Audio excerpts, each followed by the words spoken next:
Man, ladies and gentlemen, welcome to Talk Spicy. I'm Coach Gene Clemens. Thank you for joining me wherever you are joining me, Riptide Media Network. Rate the show, comment, agree, disagree, but whatever you do, keep it spicy. And I'm going to tell you one thing. Kendrick Lamar is out there keeping it spicy. He dropped his original diss, and then he came back again. I'm going to tell you like strategically what I love about it. The first diss was 6 minutes long, right? Brandon Howard and I talked about the fact that Drake's from the 6. He dropped a 6-minute long diss track. Then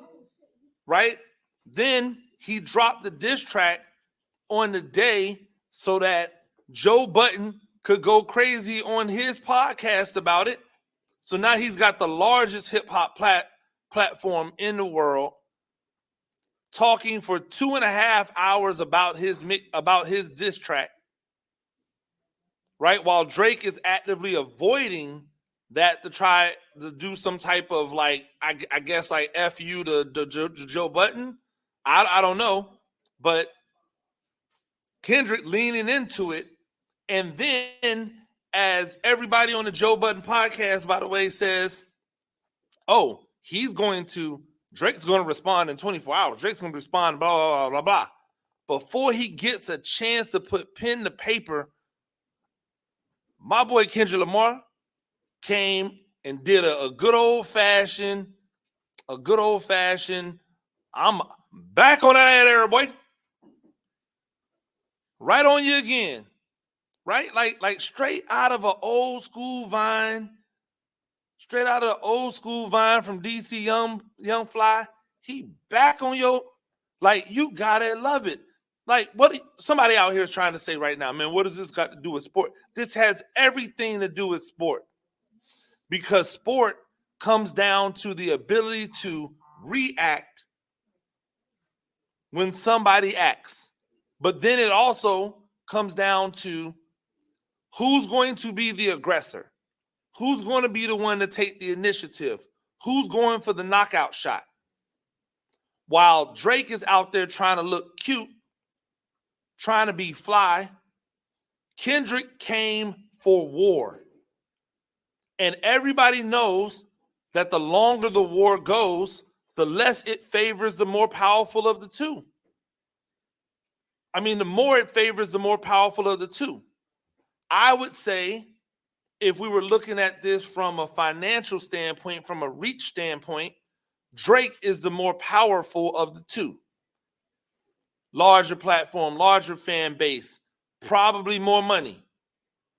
But if Kendrick keeps hitting them and hitting them and hitting them, at some point, Drake might just tap out. Like somebody might get to Drake and go, hey, yo, stop this.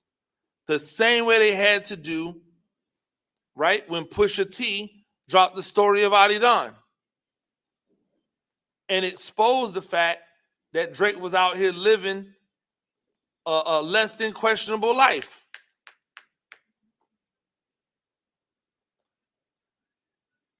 So, like, when you see that stuff going on and you see the way that he's moving, you gotta appreciate it. And then to come and just really like harp home the fact that not even in Drake's stable, things are what he believes they are.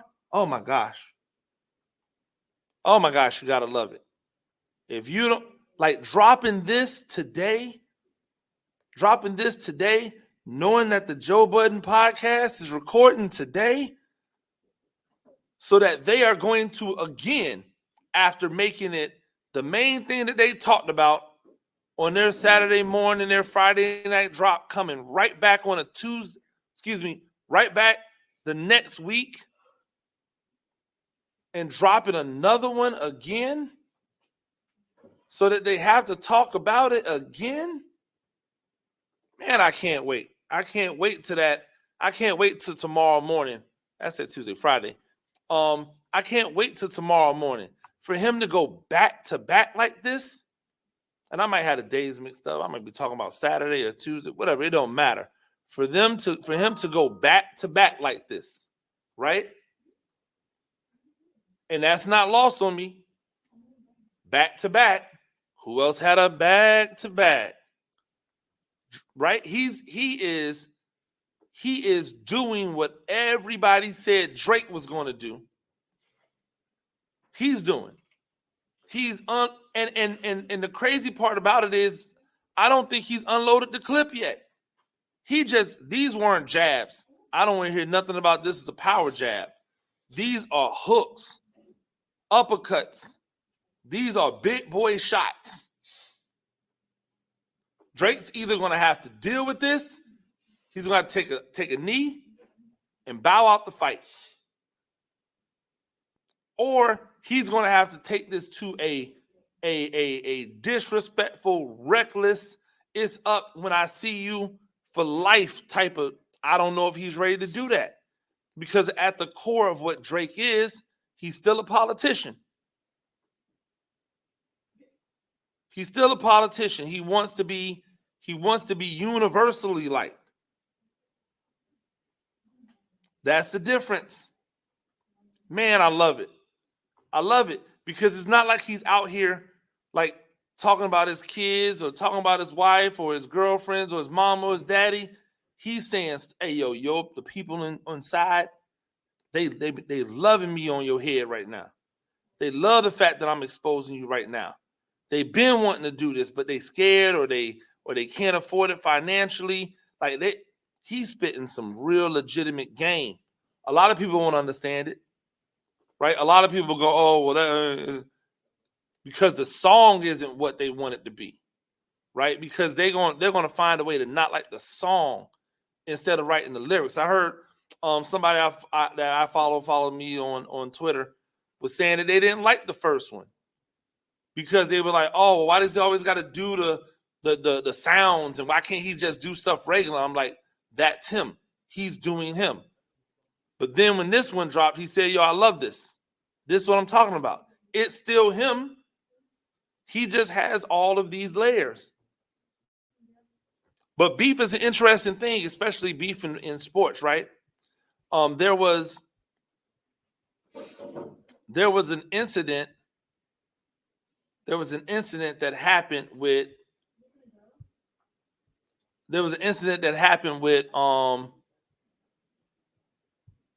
in the NBA, excuse me. So I get my bearings about me. I'm still shook up from this, from this jump off right here. But there was an incident that happened in the NBA, right? And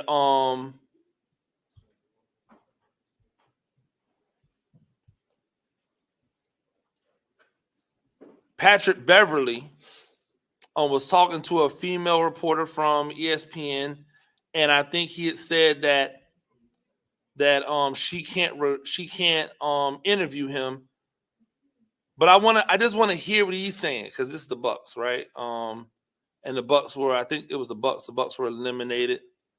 So I want to hear what he actually said, and then I want to talk about it, because I think it's important to kind of like think about things not just from one perspective, but from a multi-layered perspective.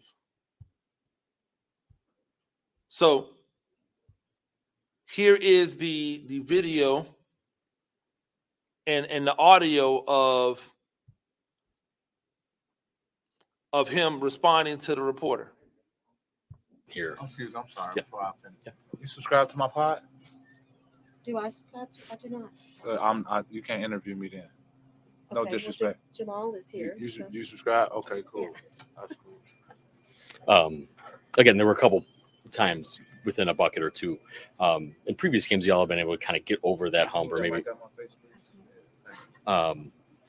Was it anything they did in particular, or was it just one of those where the bucket didn't go down, there wasn't the stop, they made one? What kind of prevented that you all from being able to get over, kind of like you have in the past? You move that mic, please, or just get out the circle, please, for me, please, ma'am. If you're not subscribed to my pod, I appreciate it. Thank you. Here. So I would say definitely petty, right? Definitely something that was petty, unnecessary, not needed publicly. But this is what I try to tell people in this business about.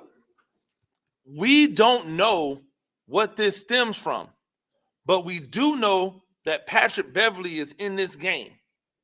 He's in this media game now. He has his own podcast. He does his own thing.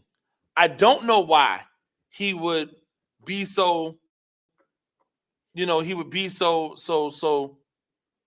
just so petty to this woman. And I think she handled it the best way to handle it in order to keep the biz rolling. Now, my problem isn't with her. I think she handled it with class. My problem is with a lot of the people who came to the defense of her. Like, we have to stop acting as if, these players may or may not have reason to dislike people in the media. After all these players will say aloud that they don't read the comments, but they do.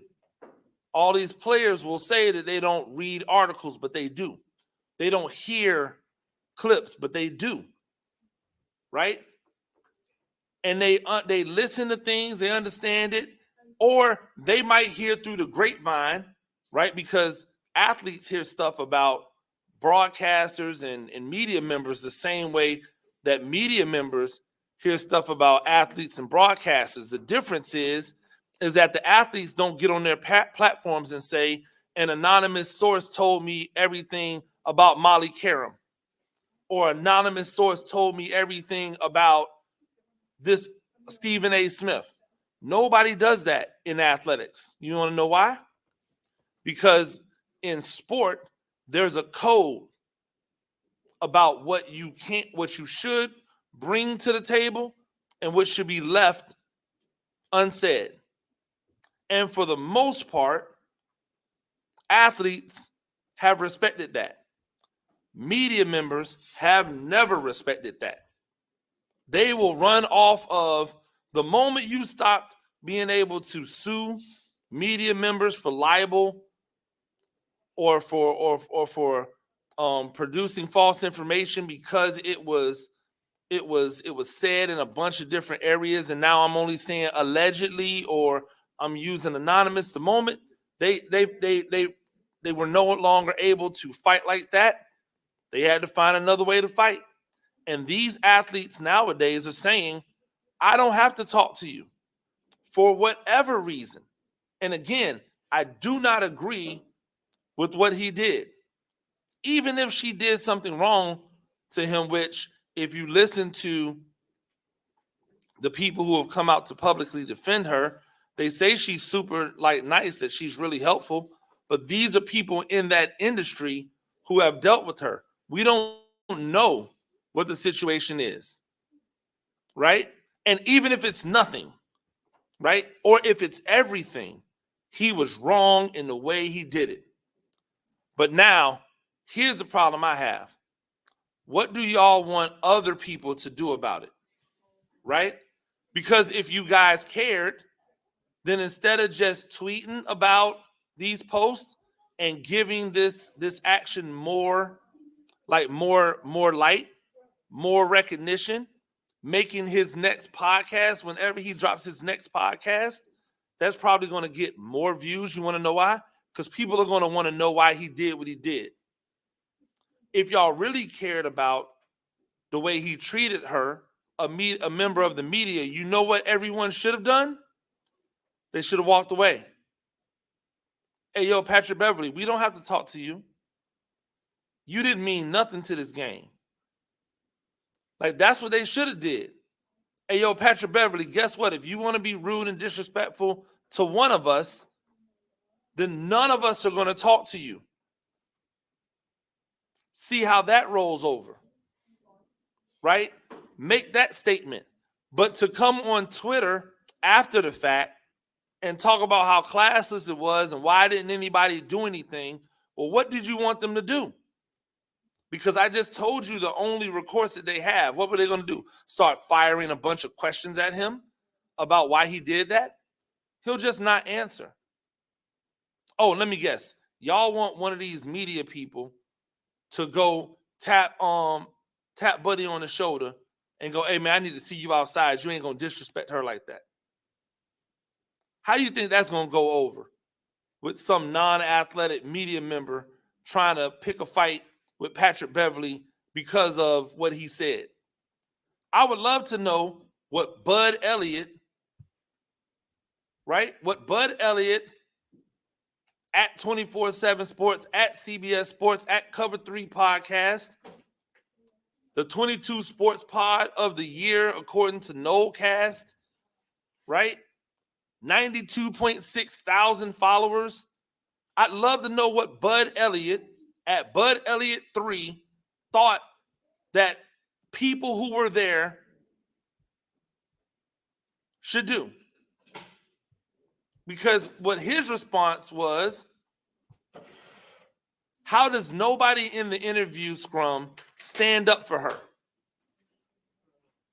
Guess the behavior isn't surprising. I see NBA marketed way more like WWE for the personalities and the drama than the on-court stuff. Entourages, this behavior, and it will do numbers. Excuse me, not entourages, encourages. I can't even read today. Encourages this behavior. You think the NBA encouraged him to do this? My question becomes, Bud Elliott, what are you going to do? Stuff like that reminds me of the people who go, man, if I was there, I would have. Like, what would you have done? Like no cap. I think that if me and Pat Beverly had a disagreement, that Pat Beverly would have a long day with me. I do not believe he would have a long day with anyone that was in that room and or Bud Elliott. So what are they supposed to do? They're supposed to call like the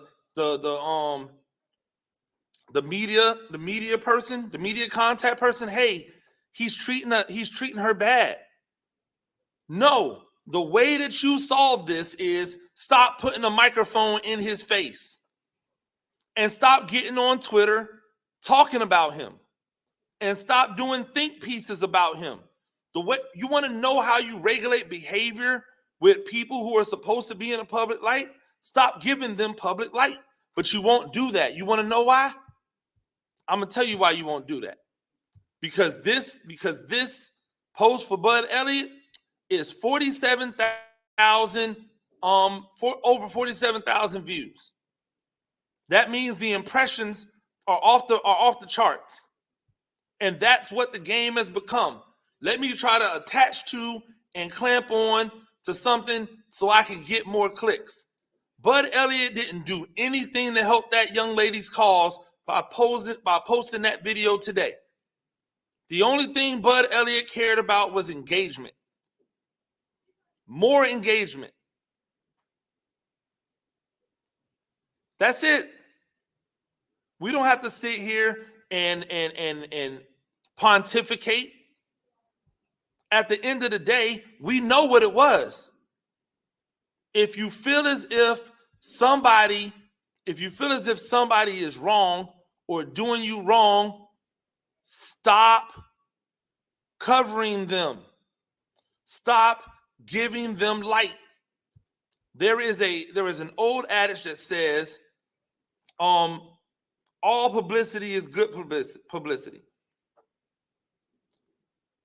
So if all publicity is good publicity, what do y'all think this dude is doing? Y'all think he's stupid? You think he's just like a narcissist? Or is he calculated in this move? I'm going to get everybody talking. I'm going to get everybody moving. I'm going to get everybody wanting to do think pieces. And then when my episode drops, I can now tell my story and it's going to do X. It's going to do X times what it originally would have done.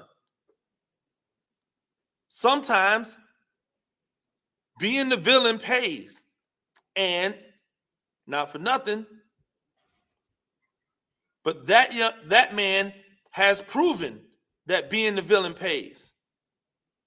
Patrick Beverly has made a career off being the villain. So now, as his basketball career descends into the twilight and he ascends into his broadcasting career, you don't think he's thinking the same thing? Ladies and gentlemen, stay tuned. We come back on Talk Spicy.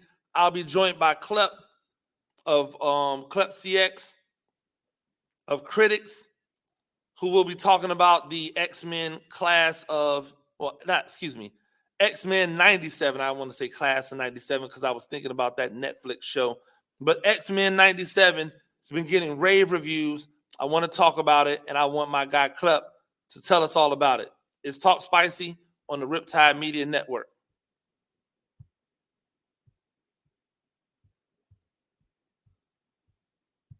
Adopt US Kids presents What to Expect When You're Expecting.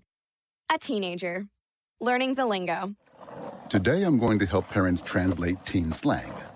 Now, when a teen says something is on fleek, it's exactly like saying, that's rad. It simply means that something is awesome or cool. Another one is totes. It's exactly like saying, totally, just shorter. As in, I totes love going to the mall with Becca. Another word you might hear is jelly. Jelly is a shorter, better way to say jealous. As in, Chloe, I am like so jelly of your unicorn phone case. You don't have to speak teen to be a perfect parent. Thousands of teens in foster care will think you're, rad just the same.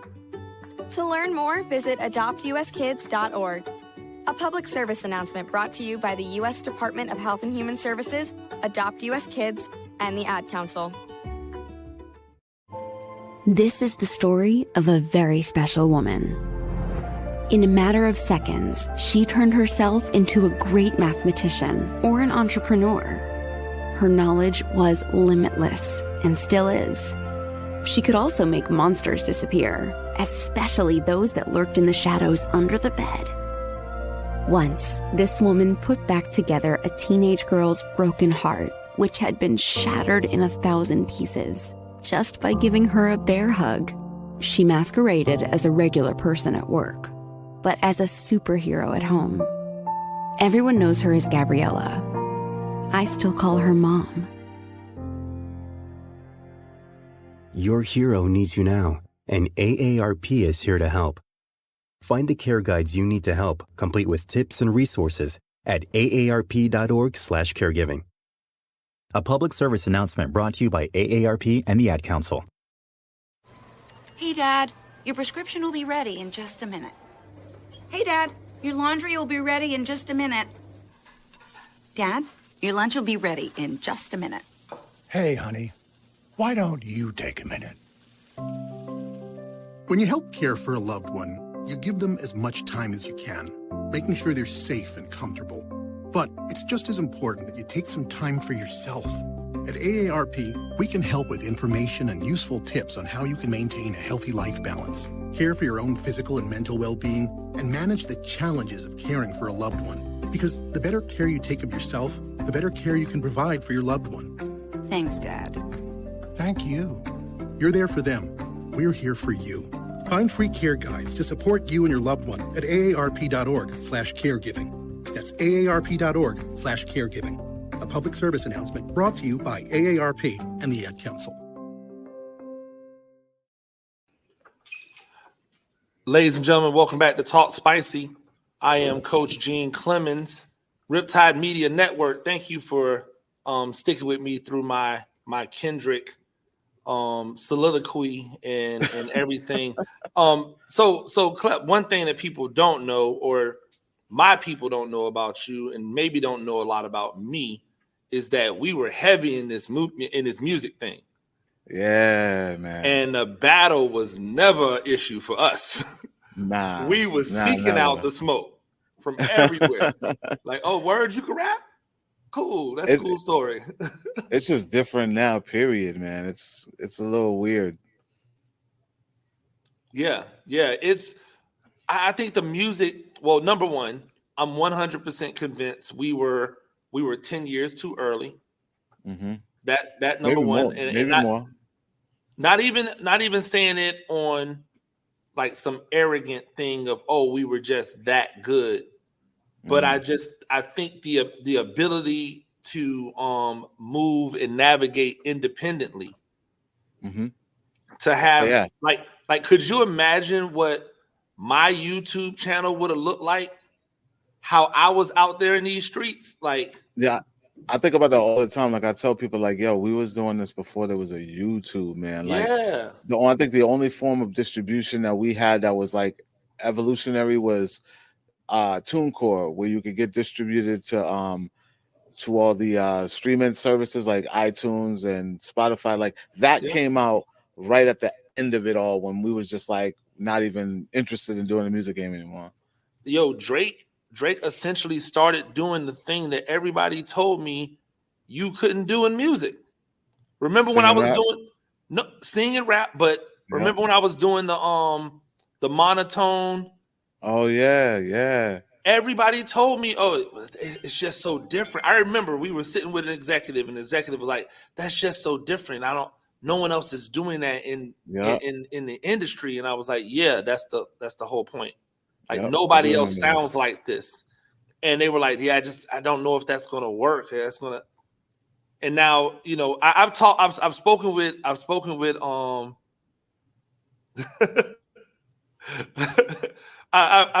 a couple of people about it from the crew over the years. It's really interesting to watch how music has evolved, but really with the beef, and it was like people were like, yo, why are you so excited about this? I'm like, y'all just don't understand. Like this is where we used to live at. Yeah. Like, we were pulling up on people to battle anywhere, like any city. It didn't matter. But to the reason I have you here, because not only have I been enjoying X-Men 97, but the world has been enjoying X-Men 97. I was actually surprised that it's been so well received, because you know when you try to tap back into yesteryear, it gets mixed responses, right?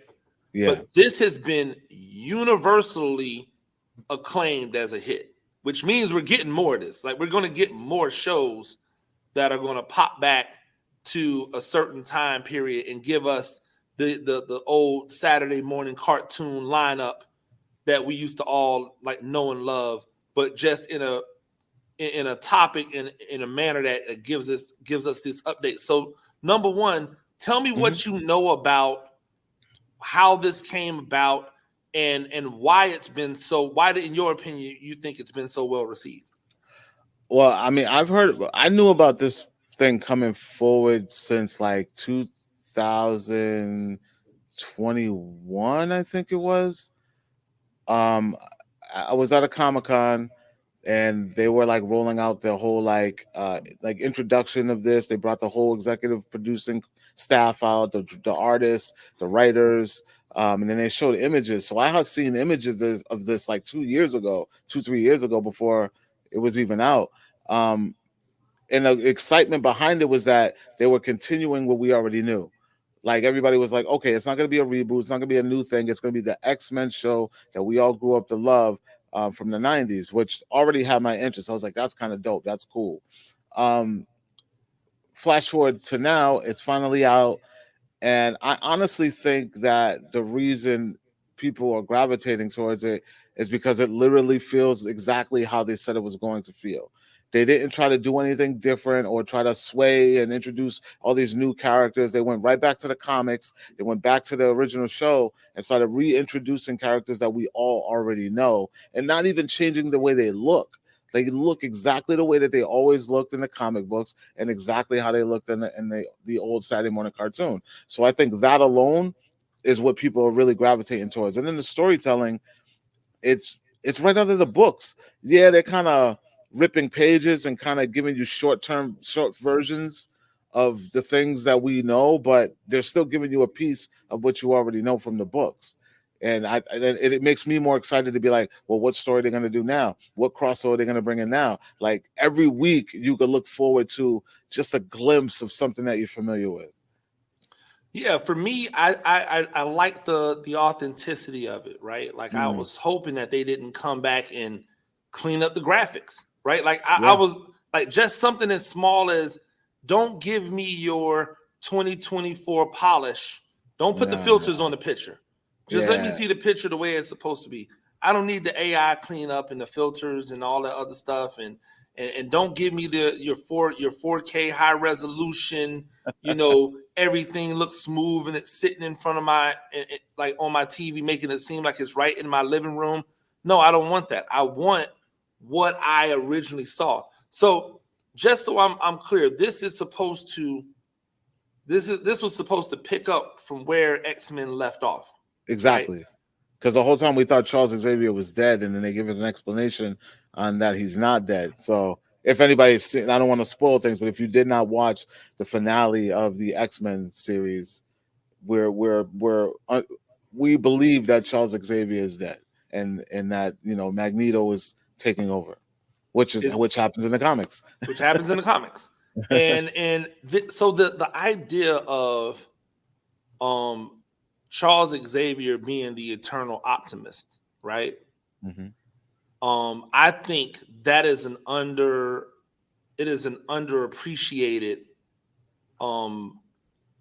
like pattern that we follow throughout this series, is that he really is out here believing the best in everyone, even though he knows what they're thinking. Like, I know.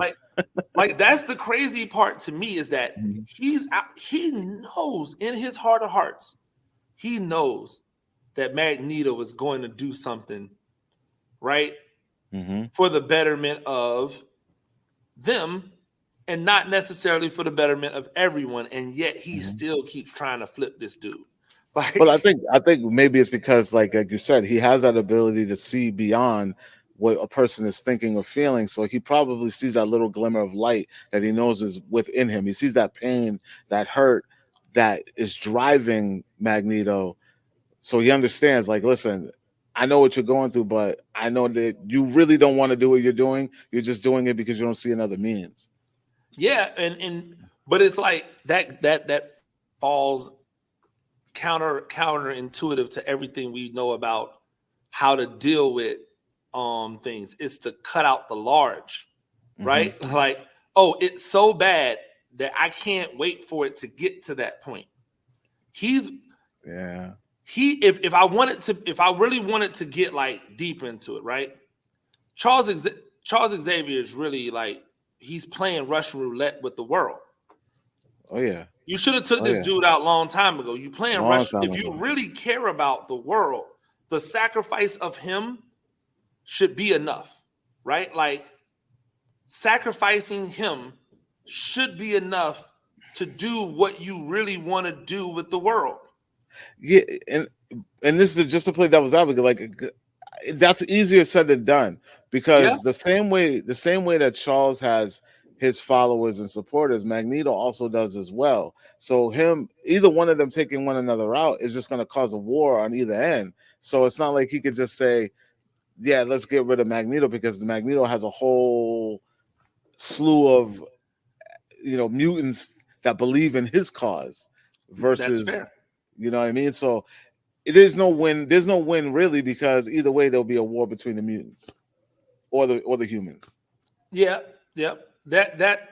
I agree. Like, there's going to be repercussions, right? But like, there's only one of the two that's really willing to kill other mutants in order to get their job done. That's not Charles Xavier, right? Like, those two leaders, of those two charismatic figures who people want to follow, only one of them is willing to sacrifice the other in order to make it happen. Like Magneto would 100% kill all the X-Men in order for his mission to rid mutants of humans to be accomplished. If he could get that mission accomplished, he will gladly slay every single X-Men to get it done. That's not how Charles Xavier is getting down. That's true. And I think that is where you find the difference at in these two, because they're supposed to be two sides of a coin, right? They're supposed to be but they're not necessarily two sides of the coin. They're not necessarily. I just always have thought that was that like we even though it's called X-Men, right? And Xavier is woven into all of these characters because of his influence on them. Like we still come back to the point of we're still only scratching the surface of how deep the connections go to Xavier, right? Because you just can't do everything. Yeah, you can in the comic book. Something we see it in the comics. You see a lot more deeper connections be alluded to because you've got more latitude in the comics. But in the cartoon, I just think it's interesting. It's like these different storylines we keep looking at and how it's developing. I'm gonna give you my one beef with X-Men 97. What is it? Why do they not like Rogue more? What do you mean? I mean, what do you mean? Explain that. I mean, what do you mean? last two episodes. I feel that way about Storm. I've always felt that way about Storm though. Storm's always kind of been on the back burner, right? Like, and I don't like that. Like, I need more of Storm, and like she's been sidelining for what? How many episodes we're on right now? 7, 8? Yeah. But so here's my theory on Storm. The reason why Storm doesn't get as much play is because there's an entire other world of Storm associated with Black Panther that I think we're going to eventually get. Yeah, I think these last come because I mean, are we spoiling this? Because I want to talk about like how it ended. Oh no, absolutely! Like if they ain't seen it, it's on them. Like this thing is over. Go back and binge it, people. You know, when Charles has that Lionel Thundercat moment, and he starts calling his children, we see a little glimpse of Storm. So the band's about to get back together. We know that, and we're gonna see Storm probably at her full capacity real soon. Because Charles will probably be able to unlock that. The fun part about Storm is they only really let her out to play every once in a while. But when they do, she goes.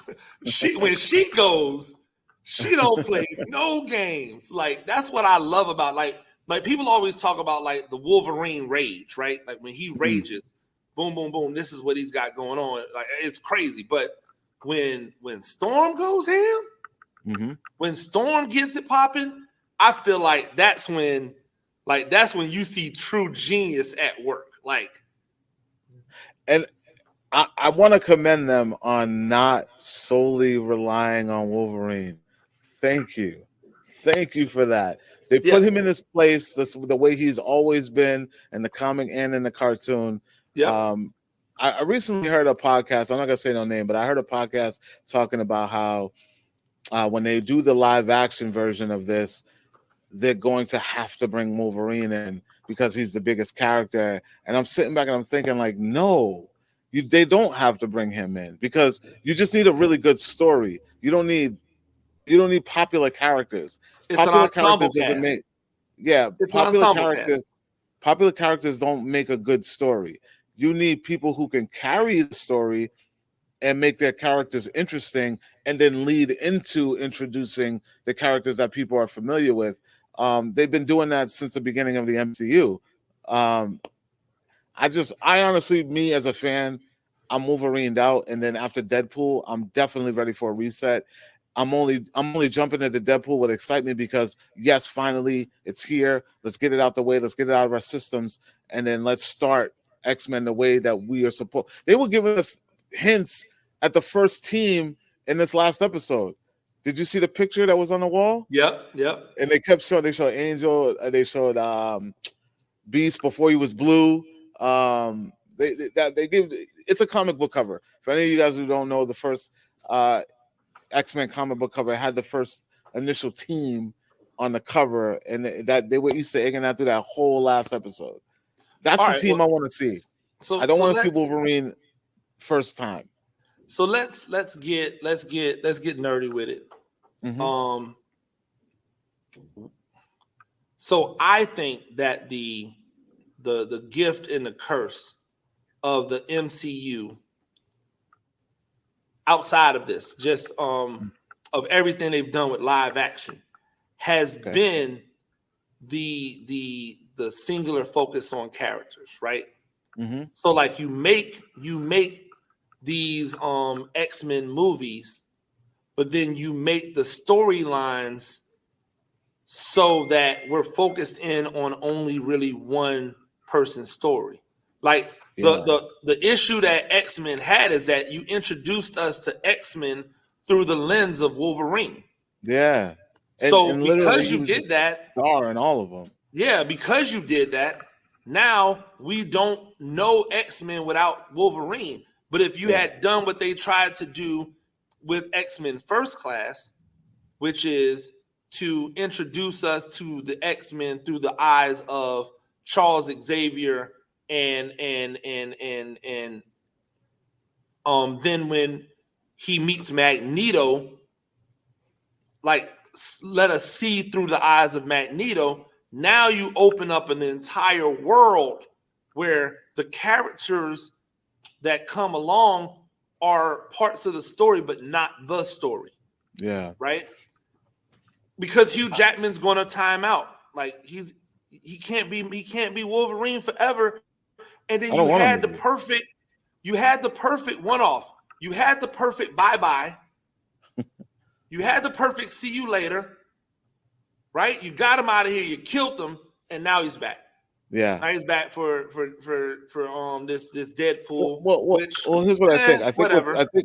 I think what's going to happen is that entire universe, that whole Fox universe, all the other universes are going to disintegrate. They're going to disappear. The only one left standing will most likely be Deadpool. Now, it'll be a shock if they off Deadpool too, but I doubt that's going to happen because he's fourth wall breaking. He has a means. He's been out of time, which we see in the trailer. But I think that entire universe is going to get wiped out. Excuse me. And we're going to get introduced into a new X-Men. Now, my opinion, I have the best way that they could bring these X-Men into the MCU without making it feel so forced. They need to introduce them to us or reintroduce them to us the same way they introduced the Avengers. Individually, Charles Xavier is Nick Fury. Yep. And then do an X-Men movie. Yep. The only problem with it is they have to be good enough movies that there is a hunger. No, I don't mean individual movies. I don't mean individual movies. You could introduce an X-Men character here and there and everybody else's storylines. Oh, okay. I got you. And then post-credit scene, Xavier is recruiting them. Yep. And then there you go. Like they could do that. They've already been slowly introducing X-Men. You know what I mean? So they could do it. And now that they made Ms. Marvel a mutant, they could start there if they wanted to. Yeah. And speaking of that, by the way, sidebar, I don't really understand the beef with the Marvels.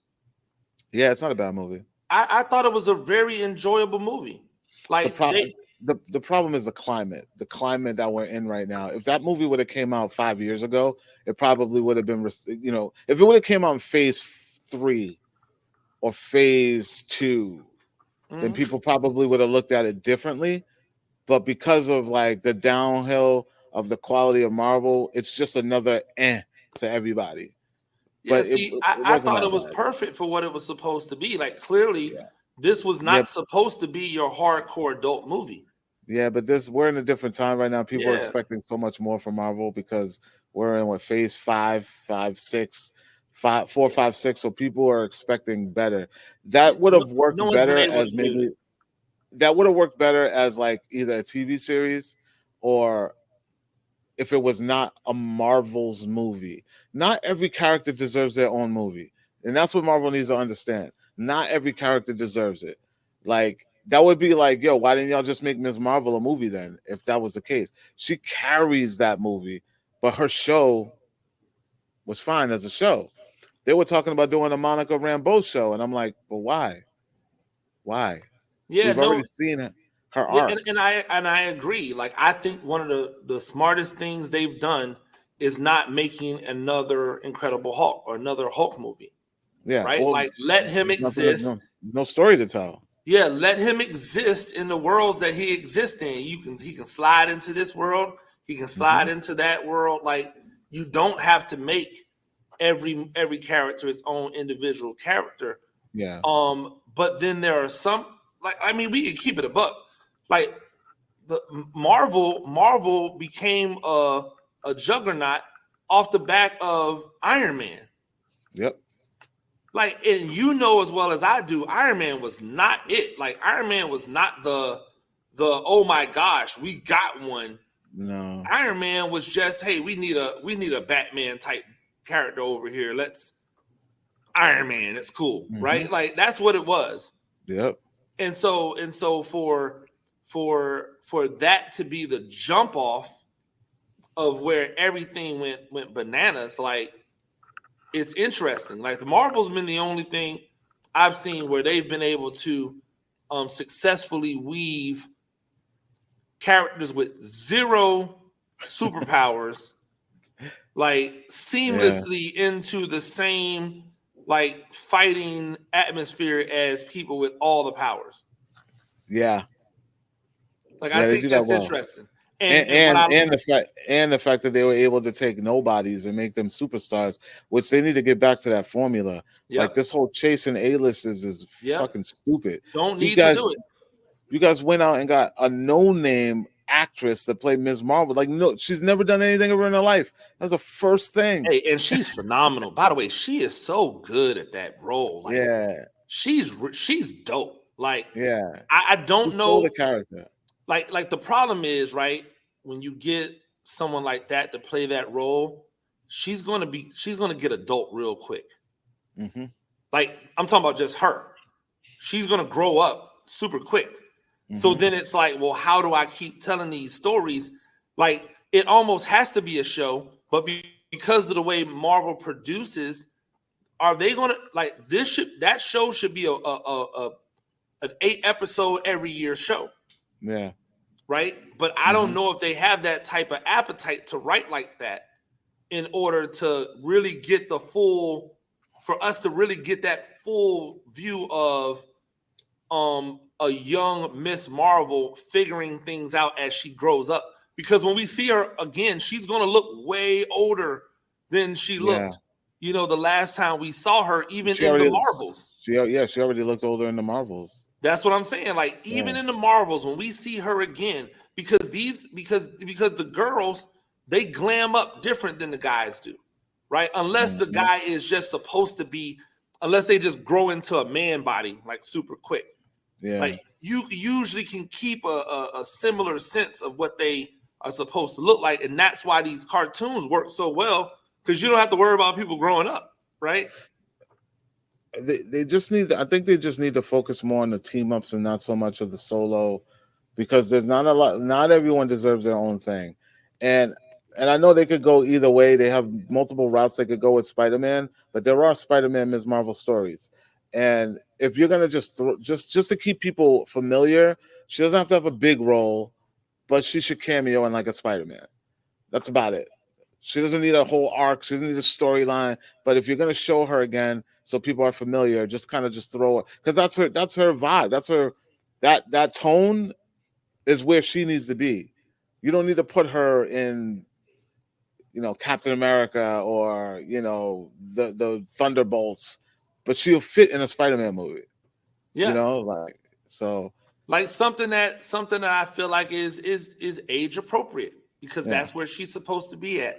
Like, yes, the world is ending. Yes, this is dire straits. However, I'm still a kid. That kind of thing. And you could show the growth of Spider-Man if he has to deal with an annoying teenager like he once was. Yep. How like almost like he's hearkening back to him. Going through that. A couple things, because now that we're down this hole, I'm like all on it. Right. another sidebar. How could Madam Web? Ugh. How could Madam Web get the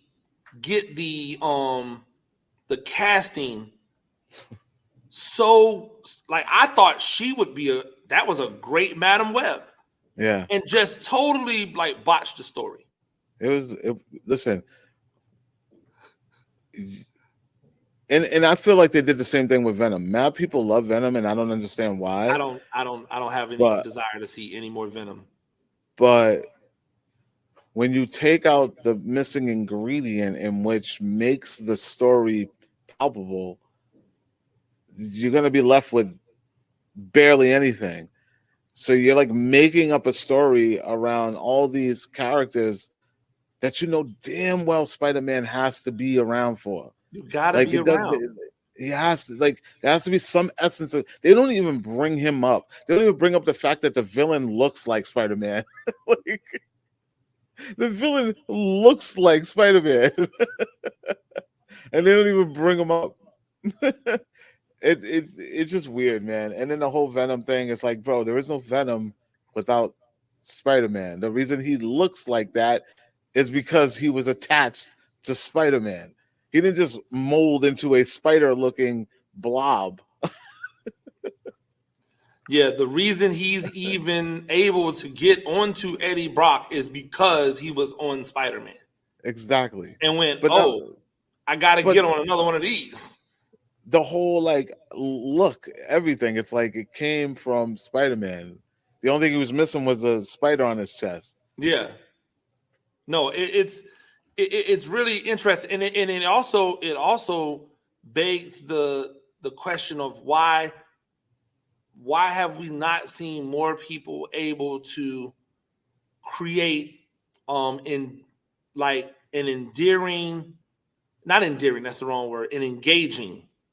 engaging villain solo story, right? Because they keep trying to make them heroes. Like, stop trying to make these dudes heroes. Yeah.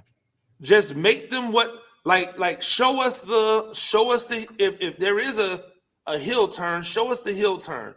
Or if they were just evil from the beginning, then show us evil from the beginning. Yeah. Right? Yeah. But I would love to see the Thanos thing play out when he realized this is what I actually have to do. Right? Mm-hmm. Like, show me the story of him coming along and going about life and doing the things that he was doing, and then the epiphany hits. There's only one way for us to solve this problem. I got to get rid of everybody.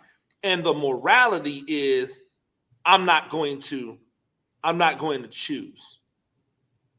I'm just going to let it be the random 50-50. You know what I'm saying? Like, show that. I'd be interested to watch that. But like trying to make these villains into heroes and people that we're supposed to like cheer for when we know there's evil on the other side of that. You just are choosing not to show it. We've seen it already, right? Yep. Like, it doesn't make any sense to me. Yeah, they that's the thing that they're doing. They're using to kill like these villain stories. Like, it doesn't make any sense. It's like, I don't want to have empathy for any of these guys. No, they're not, like, and I already know for a fact Craven's going to suck. Craven's going to be horrible. Absolutely, because they're going to try and do that thing. They're going to try. Yep. Man, listen. I would say it'd be too late, but Craven's supposed to come out this year at the end of the year. I was going to say they should have dropped another Spider-Man before that comes out. I look at their this is difficult, right? What Marvel is trying to do is difficult. We're not saying it's easy. Like, they're trying to continue a level of excellence that cannot be it cannot be, because again, these characters time out, and unless you're trying to just keep hitting the reset button on everybody, Mm-hmm. right? If you're trying to continue the universe, you're going to find yourself in situations where you no longer, like they're in right now. You no more Iron Man, no more original Captain America, no more Black Widow, no more this, no more that. Like you made Thor into a laughing stock, right? You can't even take Thor seriously anymore because somebody thought it was a great idea to just make it a full-on slapstick comedy. Yeah, right? they murdered Thor. That's why he wants to do another one. Yeah, I wouldn't want to end on that either. Yeah. Like when you get it to a level where, okay, it's a good amount of comedy mixed with like a little bit of comedy mixed in with the story, I can rock with it. That's why Ragnarok was so good. It wasn't just all comedy. Yeah. Right? But when you then go from Ragnarok to Love and Thunder, which is all comedy, it's like a Farrelly Brothers. Am I wrong? Am I wrong there? Like it feels like a Farrelly Brothers movie. Facts, it does. like what were we doing? It's so awful. Anyway, what's coming down the pipe? What do you know out? What can you give us the tea on that's coming down the pipe that we should know about if we're into the MCU, if we're into what's going on over there at Disney and how they've kind of essentially like taken over the atmosphere? As far as shows, I mean everything's been, there's so much stuff being teased and talked about, but we don't know what's etched in stone yet. I don't think we're gonna know much until after San Diego Comic-Con in July, which I can't wait for. But I do know I'm coming with you. I'm coming with you. And then I do know that they're ramping up the Deadpool stuff because that's right around the corner. And then they've been dropping a lot of like Captain America stuff because that's next. But they've been dropping a lot, like new stills. I just posted a new still of Sam in costume. They're really pushing those two right now because right now this year Deadpool's the only thing coming out. So I'm expecting really big news during San Diego Comic-Con. They better have something for us. I'll tell you that much. Do you think we ever get Mahershala Ali as Blade? I mean, it's already that's in stone. It's locked. They just need to get the script right. It's locked, but it's locked. It's happening. You think it happens regardless? Like you're going to get that? Yeah, it's happening. It's already. Listen, they've already been talking about it. It's happening. They're just touching up the script. It's got to happen. It has to happen. If that movie doesn't happen, that's going to be like the biggest upset that the MCU's probably had, probably since Love and Thunder. and what's your thought process on when we see another Black Panther movie? Honestly, I hope we don't. You think it's just over? Yeah, they I don't think they should. I know they got the Eyes of Wakanda, I think it's called. They got a TV series coming to Disney Plus that Kugler is behind, and I think it's going to follow the Dora Milaje, something like that. All right. But listen, man, it's unfortunate, man. We lost the king. You know what I mean? So we can't. They should have just recasted him when they had the chance. That's what I was about to ask you. Do you think they missed the opportunity to just recast him? Yeah, man. They were holding on. What they did was they killed the franchise by holding on to the actor. Yep. Like we understand what it meant. We understand what he brought to the table. But the stories need to go on for future generations. And because you didn't want to recast, it was 50-50 too. Like it was split. It wasn't like everyone was saying, don't recast, don't recast. You had as many people saying recast that were saying don't recast. And because they didn't want any bad publicity, they went with the don't recast. And unfortunately, that movie didn't hit like it should have. That movie would have hit better had T'Challa passed the mantle to his sister and not have to inherit it. You know, like I feel like it would have just felt better. So they needed to give somebody else a chance who can make that movie happen. and I think they missed the mark. I think John David Washington would have been the perfect casting, and they slept on it. It would have been a great casting. I'm bummed because I want to see more Riri. Me too. Well, Riri still got her show coming. They just pushed it back till next year. Okay, so that's still coming. Ironheart's already done. They just just back. Okay, well then just say less. Then I'm back. We back. Yeah. Just like this. Yeah. Like I was really bummed. I was really bummed about the movie, not because like I still enjoyed it, but I didn't like this idea that there was someone else out there like the Wakandans. I didn't like that. I didn't like that play on the story. Yeah, like I didn't like that. Okay, the asteroid hit. It turned this place into this fertile, rich, place. That's the only place in the world that you can find it. Oh, except there's a place underwater that's got all of this stuff hanging out. Yeah. Like I didn't like it, and maybe I don't know enough about the comics that I missed that somewhere. It was all retconned. Like they changed up a lot of stuff as far as Namor, and because Namor's a mutant, he's not even. Yeah, I thought that was So that to me was the part where I was kind of like, okay. But I did like the idea of T'Challa reborn.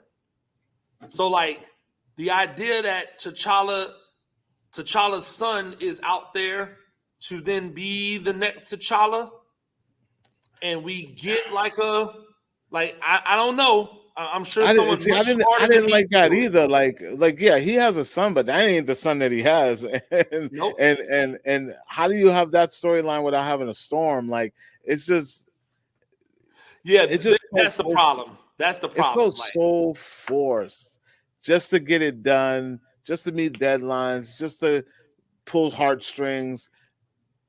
It felt forced. It felt really forced. And most people don't care. You know what I mean? They just go in, they want to see a movie, they want to be entertained, they want to see Black Panther.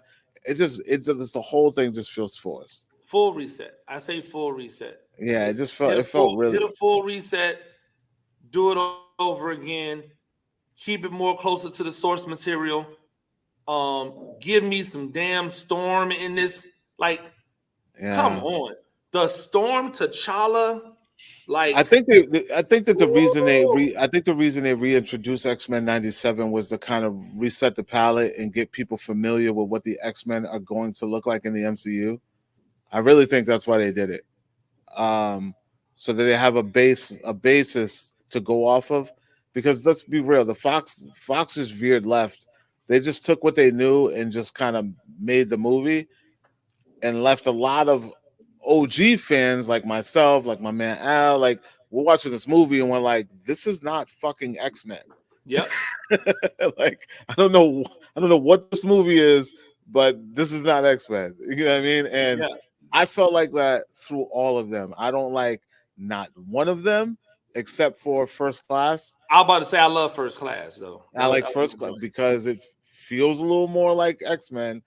And then I like Days of Futures Past. That's it. Futures Past. I just thought it was a dope concept to come up with for it, which is endless in these worlds. Yeah. Klep, I appreciate it, man. I know your time is precious. You out there watching movies and and interviewing everybody. I always appreciate the opportunity to get together. We gotta figure out how to do this this Comic-Con in San Diego we already in there. Well, I know y'all, and I'm talking about me getting in there. I'm trying to be in, and get my nerd on. I'm all about it. But we'll definitely chop it up soon. I appreciate it.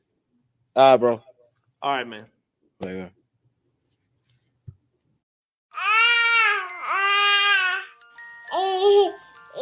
To some people, the sound of a baby babbling doesn't mean much.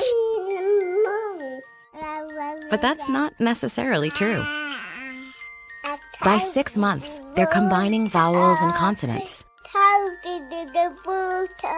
By 9 months, they're trying out different kinds of sounds. And by 12 months, their babbling is beginning to take on some meaning. Especially if there's no babbling at all. Little to no babbling by 12 months or later. is just one of the possible signs of autism in children. Early screening and intervention can make a lifetime of difference and unlock a world of possibilities. Take the first step at autismspeaks.org. A public service announcement brought to you by Autism Speaks and the Ad Council. The following is made possible by Dad. Why was the basketball court all wet? Because the players kept dribbling all over it. The dad joke. Corny, grown-worthy, but also one of the simplest ways to share a moment with your kids. Why do you have to be careful when it's raining cats and dogs? Because you might step in a poodle. And kids that spend more time with their dads grow up to be smarter, more successful. Can I tell you a cat joke? Just kidding. And, with any luck, funnier adults. Why didn't the skeleton go to the dance? Because he didn't have any body to go with. Dad jokes rule. So take a moment to make a moment and give your kid a laugh. It's as easy as going to fatherhood.gov. Brought to you by the U.S. Department of Health and Human Services and the Ad Council. That's really funny. Okay, men, this is your time. Maybe you didn't choose this, but you're here now. You're gonna go out there and be an all-star caregiver. It's up to you. So what are you gonna do? You're gonna go grocery shopping, cook, clean, be there emotionally and physically. You gotta dig deeper. Drive them to physical therapy, doctor's appointments. Don't you forget about the pharmacy. I know you won't, because that's what caregivers do. Don't give up. Don't ever give up. This is your time to show the world, your family, and yourself that you're tougher than tough. Now go out there and be the best caregiver this world has ever seen. Caregiving is tougher than tough. Find the care guides you need at aarp.org/caregiving. A public service announcement brought to you by AARP and the Ad Council. Ladies and gentlemen, we have a special treat. Zebra Stripes podcast is joined on the Talk Spicy. Today, I am Whit, as always, Whit Lesure of Bridgton Academy. Coach Whit, thank you for joining me. You're welcome. I actually thought you just about said I am Whit. I was going to say, okay, we're switching roles. I'm that would be interesting. That would be interesting if we were switching roles. It would be interesting if we were switching roles because you are getting ready for graduation up in your way, and I still have a few weeks before graduation. But my seniors, a lot of them have definitely checked out right now because they're not doing the stuff that they're supposed to be doing. But you know, that's all what happens at senior writers at the end of the year. They're thinking about everything but the finish line. We got a quick one today because obviously you've got a lot of stuff going on. I've got a lot of stuff going on, but we really got to recap the first round of these playoffs, these NBA playoffs, and what to look forward to the second round about.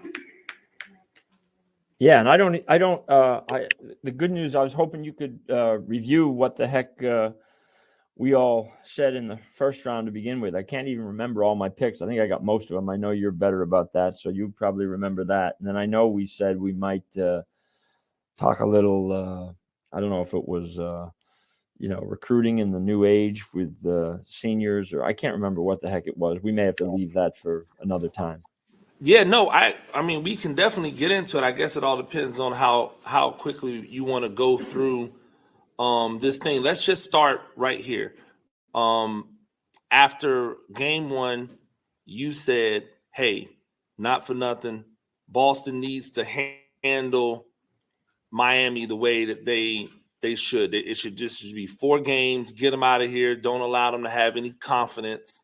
And then game 2, the Heat shot the lights out the gym and got a W in Boston, and you were not feeling very good about what was going on, and then Boston bounced back and wiped them out in 5. Right. So right now, going into, as you've seen the landscape open up, like what they have to do in order to get back to the NBA Finals. How are you feeling about them? How are you feeling about your coach? How do you feel about Brad Stevens being named Executive of the Year? I've got mixed feelings about that. Well, I'll start at the end there. I do think Brad Stevens is as deserving as anyone for the moves he's made. I'll give the Celtics a pass on I didn't like the game they lost at all, and I'm tired of everyone talking about how the Heat shot the lights out.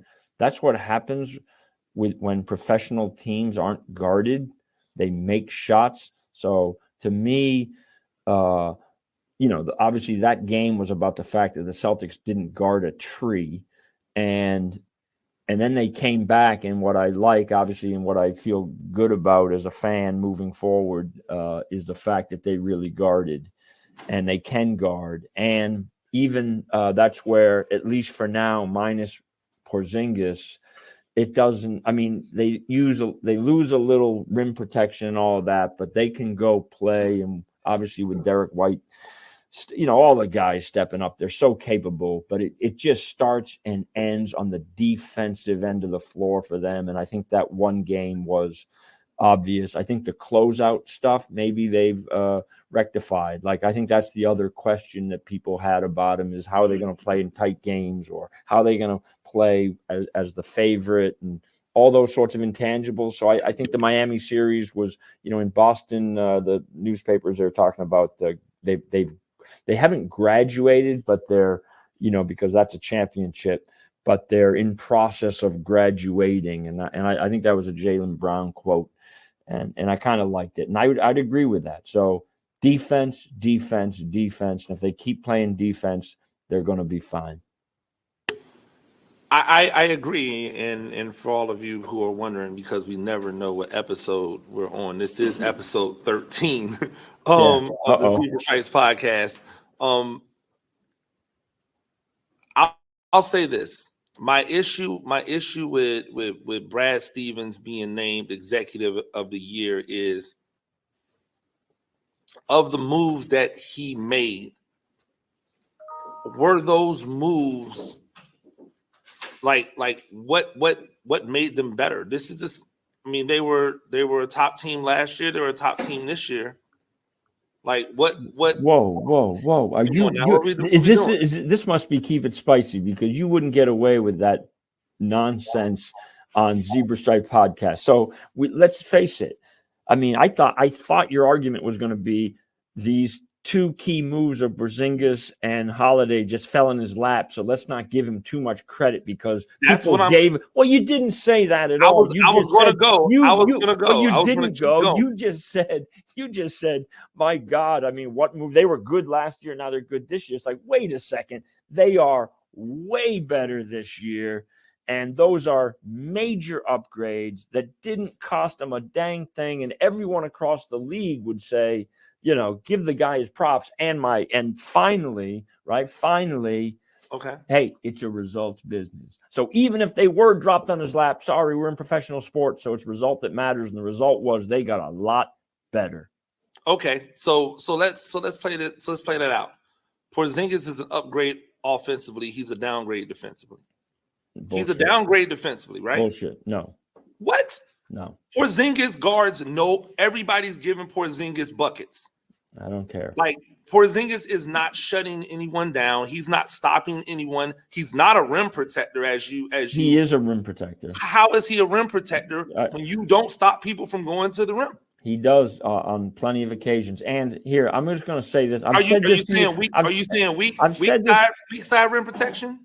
Like coming over, like on a closeout? Is that what you mean? Well, there's some of that, but then there's on the ball rim protection, meaning forcing tough shots. Here, let me just say this though. This would be my bigger point about it, because I think, and he, the unicorn. I mean, is called that for a reason. I've made this point before. Sometimes you can't. The game is offense, defense, and everything in between. That's basketball. So rather than breaking it down and saying this and that, and maybe there's a place that you gotta look at the thing sometimes in some. So I'm just going to say, rather than breaking down his game to say this, I'm just going to say the package. The basketball player is a supremely talented basketball player, and you have to look at him as playing the whole game. So the sum total, you're saying the sum total of adding Porzingis and Holiday is altogether better than the package of what they had last year. Well, that unquestionably, yes. But also what I'm really trying to say, but I'm not saying it clearly, is rather than taking Porzingis and saying, well, he's a minus here and a plus maybe here, just go, no. When you take the combination, when you take his play on the defensive end, the offensive end, and in the transition, which would be basically the spacing element, when you take offense, defense, and transition, he's a damn good player, and he's a threat, and he's an upgrade. Rather than saying, well, I'm quibbling about the details about does he not offer the same rim protection Robert Williams, or does he not post up enough, or whatever you're going to quibble the details on either end of the floor, just say, hey, look it, when you take the whole package, it's pretty dang good. So the whole package being pretty dang good, I'm not allowed to mention this 7-footer that doesn't really like put it. I'm not allowed to mention any of the stuff that I don't like about the way in which he plays because it's quibbling. Well, I think you can mention it, but I think you have to be careful how far you go with some of that. Okay, fair.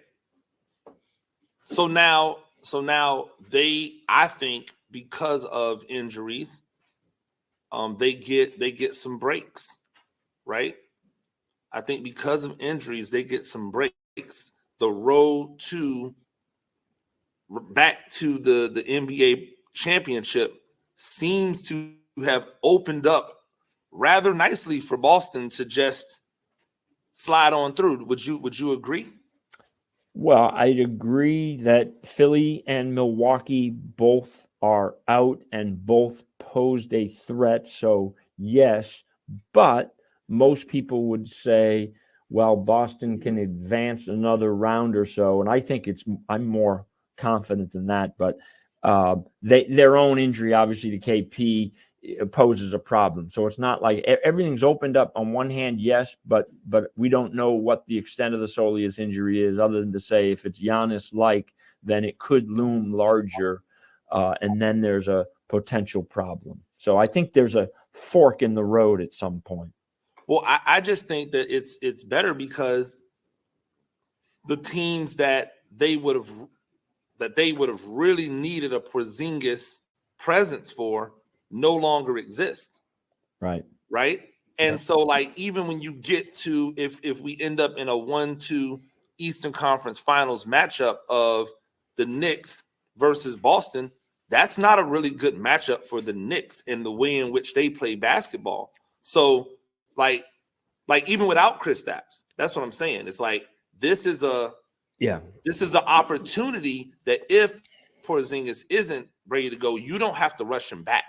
Like, you can try to play this and get to what is likely to be Denver waiting, and hopefully Kristaps is there to be some type of foe for that lineup that Denver employs, that I think is just one of the most like lethal lineups in the last whatever, because Michael Porter Jr.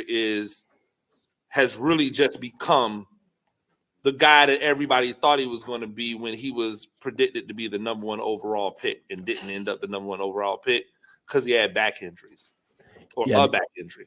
The only thing I'd add on there is what Celtic legend Dave Cowens said, or what I saw him in newspapers comment.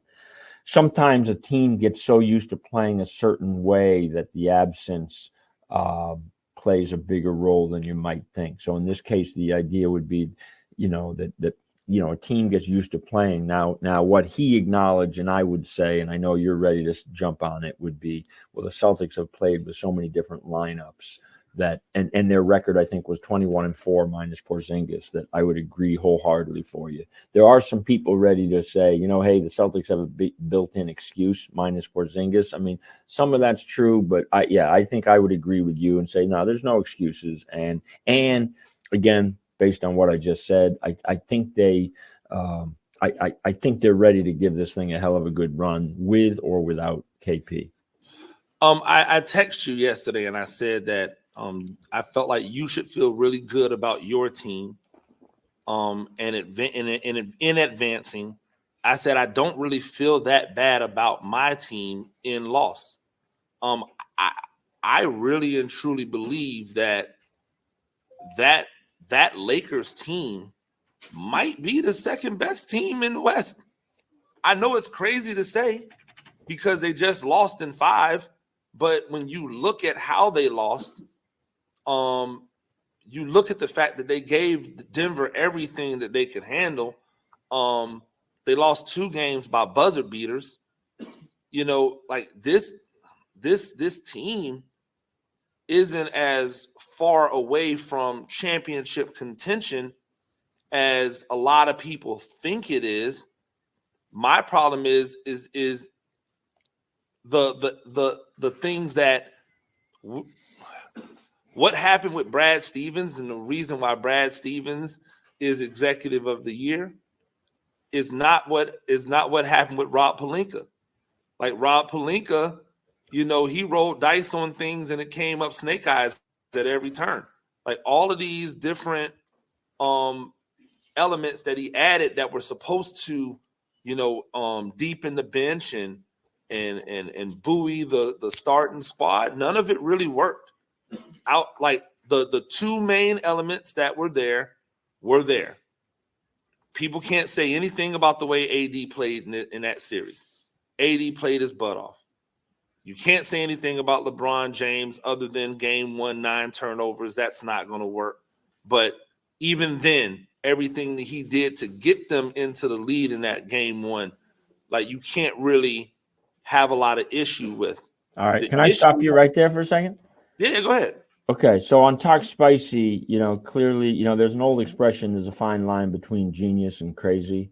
So okay. I understand that on Talk Spicy, and sometimes you are, you know, I you know, that there's just a fine line there. So the outrageous part of what I'm hearing you say between the lines here is that you're comparing the additions of Porzingis and Drew Holiday to some extremely, you know, okay, run-of-the-mill NBA players that Rob Pelinka tried. You know, you tried to equate those 2 moves as similar. I agree with what you said about LeBron and AD, but like to compare the additions the Celtics made to the Lakers. And by the way, yeah, I mean, good for you for believing the Lakers are the second best team. And they certainly, I agree with the sentiment of feeling okay about the way they competed. No doubt about it. But I ain't buying the fact that they're the second best team either. Okay, so then let me clean up the one thing. I'm not saying that the players that the Lakers picked up were of the caliber of Holiday or Porzingis. Okay. I'm saying that Stevens added Holiday and Porzingis kind of without really having to try. Oh, yeah. And that Pelinka tried. He went out with the mission to improve what he had, and he came up snake eyes. Like he made moves that he thought were probably good moves, and wasn't able to do it. And if I really wanted to come in and be extremely hard on Rob Pelinka, which I really do, but I won't, I'll say that he's kind of living off of the Magic Johnson ability to bring in LeBron James. Like, what else has he really done? Like, AD was coming. Once LeBron was there, AD was coming. Yeah. So, like, what has he really done to improve this team? Like, Austin Reeves, like, to me, that's not something that you're doing to, like, improve the team. That's something that just kind of sort of happened. Like, for people to think that Austin Reeves was drafted or was taken and people thought he was going to be a starter for the Lakers, I'm just saying you're lying. So, like, That's all I'm saying is the moves that he tried to make just didn't work out. That's all I'm saying when it comes to that. Now, I will acknowledge that. No, go ahead. I was going to acknowledge the fact that, hey, look, sometimes luck obviously is a part of drafting and it's a part of trades, and sometimes you get fortunate, whether it's the things fall in your lap a little bit, or obviously you don't get as fortunate. I just think, like, Danny Ainge in Boston was living off 2008 and Garnett, and maybe his career as a Celtic that gave him more license for things that really never later came together. All these draft picks and Stevens very quickly showed, not just in these moves, but a willingness to make moves. So I'm not sure Pelinka and Danny Ainge is a fair comparison. I don't know enough about the obviously they're very different stories. Hey, who drafted your two best players? Well, I mean, that's Ainge, right? Yeah, that's a fact. Okay, so let's put some respect on his name. He didn't just inherit the big three in Boston. He also then put in the foundational pieces for the run that you're making right now. Yeah, well, that's fair. That is fair. Yeah, so I get, and again, I'm with you as far as the Pelinka being more kind of towards what Danny Ainge was doing post Jaylen Brown and Jason Tatum. Right.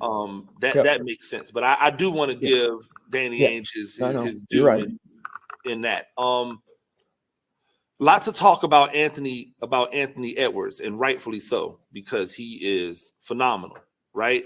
Do you see Jordan though when you look at Anthony Edwards? Do you see early Jordan? Well, I don't. I'll obviously be watching closely. I think anytime you throw that out, I mean, you just, that's a great soundbite by people, and but it's. I mean, come on, stop it. Just don't make Jordan comparisons. That you gotta save that.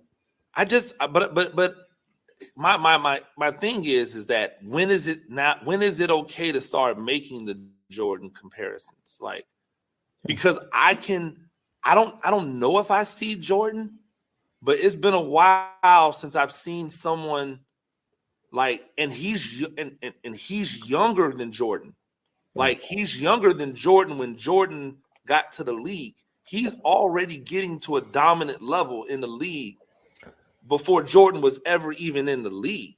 That's an interesting point in and of itself, honestly, that I think in the sport of basketball, younger players today have an opportunity to impact in greater ways than maybe they were able to as a general rule years ago. I don't have a scientific study on it, but I just think the progression of development, training, etc., and experience has fast-tracked talent, where the truly great ones, and that's where I got to be careful with it. But the truly great ones now are maybe more ready to hit the stage like Anthony Edwards is doing. And again, there's always been some of that, but I just think as a general rule, maybe young guys don't need as much time anymore. They're more ready. So not sure. Yeah, no, but I think I don't know if it's young guys don't need as much time as those young guys, the Anthony Edwards, don't need as much time. Yep. Because we've seen, even then, I'm going back to Michael Porter Jr. He needed some seasoning, not only just to he had a back issue, but he was able to come back. He was healthy in year two, but it wasn't until several years later before he really became the force that he is right now, which is, I believe, what a lot of people predicted him to be. I think about Jermaine O'Neal in that same way, where he came in as a young phenom, had to sit, had to learn, had to figure the game out. 4 to 5 years into his career is when he really took off. But then you look at a guy like Kobe, and it was okay, year one, he's learning. Year two, okay, he's Kobe, right? Year two, he's out there getting it popping. And And so it's like, I think, again, and because I'm not afraid to have the conversations about, does this person remind me of Jordan or whatever. I'm just wondering, like, if we're putting something on him that he doesn't need on him. Well, I would just say that's where I would go. I would just say, hey, look, the conversation's fine. That's what you do in sport. But why can't Anthony Edwards just be Anthony Edwards? And at the end of the day, you are going to make comparisons, but Kobe became Kobe. You didn't have to, yes, there were comparisons to Michael and all that stuff, but he ultimately became Kobe. So let Anthony Edwards be Anthony Edwards. Let Jaylen Brown or Jason Tatum or Nikola Jokic, right? Let them be whatever they are without attaching, some needless baggage, possibly. But what in your mind, what is the roadblock to Boston, Denver 2? Well, I think the roadblock is the fact that the West has a few more dangerous teams out there than the East does. So Denver faces a tougher path to get there than Boston does. And some of that has to do with what you've already mentioned here today. And some of it has to do with what you've mentioned about Denver on the past Zebra Stripes, where maybe they don't have the same, pop off the bench. So someone, whether it's Minnesota, OKC, which we said we're going to wait and see as they advance to find out how real they are, or, one of these other teams, whether it's the Mavericks or Clippers. So that's a tougher path for me. That's all. That's the roadblock I see. And I would agree. I am really interested to see how Minnesota handles guarding Denver in a series, right? Like, I think the issue for a lot of teams becomes how many legitimate bodies can we throw, at Denver's bigs, at least how they play, right? Because it's not just Jokic. It's that you're sitting out there with, a 6'10" Michael Porter and a 6'10" his name just popped out of my head, but the power forward. Porter? Oh, no. What's his name from Orlando? From Orlando. Yeah. Like, why all of them get on the board. Like, all of them get on the boards. And so it's like, I think that Minnesota is uniquely qualified to be able to combat that, except Karl Anthony Towns doesn't play like a big all the time. And when he forgets that he's a big, that's when they fall. That's when they get in trouble. But if he can remember that he's a big and play like that, then I think they have the opportunity to really, like, throw a wrench in the game for these guys. Aaron Gordon, just so we're Aaron Gordon. Thank you, Aaron Gordon, and apologies to Aaron Gordon because he's been playing great. Now it's a little early in the morning for me to be doing this pod, so the brain is still lubing up. Shout out to the local Dunkin' Donuts, another newest addition to the sponsorship family. Yeah, we just give out these free advertisement over here. One of these days it's going to pay off though. Like, I'll say this too, the NBA so often just becomes about matching up chess pieces against chess pieces, and so it is interesting to look how teams are going to match up against each other. I think this year, and this is something we've talked about in the past, I think teams, whether it's against Denver or Boston, it is going to be about adjustments.